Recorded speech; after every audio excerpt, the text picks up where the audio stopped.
फाहियान या फाशियान प्राचीन चीन के एक प्रसिद्ध बौद्ध भिक्षु, यात्री और अनुवादक थे, जिन्होंने चौथी और 5वीं शताब्दी के दौरान भारत की यात्रा की थी। फाहियान ने लगभग 399 ईस्वी में भारत की यात्रा शुरू की थी।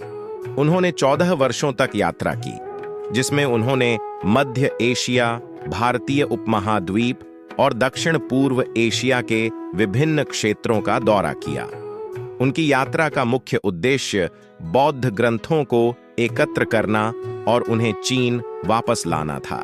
फाहियान ने अपनी यात्रा के दौरान कई महत्वपूर्ण बौद्ध स्थलों का दौरा किया, जैसे लुम्बिनी, भगवान बुद्ध का जन्म स्थान, बोध गया, जहां बुद्ध को ज्ञान की प्राप्ति हुई, सारनाथ, जहां बुद्ध ने अपना पहला उपदेश दिया, और कुशीनगर, जहां बुद्ध का महापरिनिर्वाण हुआ। फाहियान ने अपनी यात्रा के अनुभवों को फोगुओजी, बौद्ध राज्यों का रिकॉर्ड नामक ग्रंथ में लिखा। यह ग्रंथ उस समय के दौरान बौद्ध धर्म की स्थिति और सांस्कृतिक और सामाजिक स्थितियों पर महत्वपूर्ण जानकारी प्रदान करता है।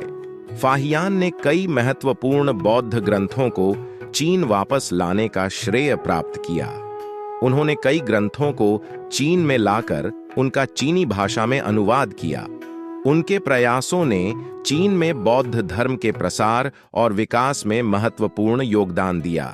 फाहियान की यात्रा संबंधी लेखनी प्राचीन भारत के इतिहास को समझने के लिए एक महत्वपूर्ण स्रोत है।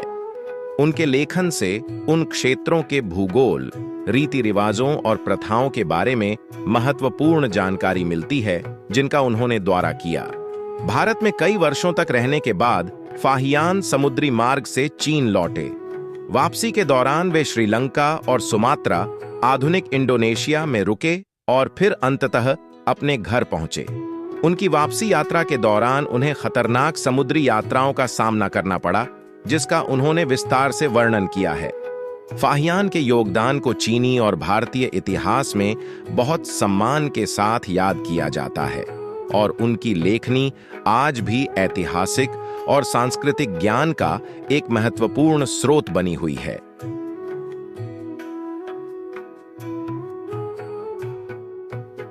Like, comment, and subscribe.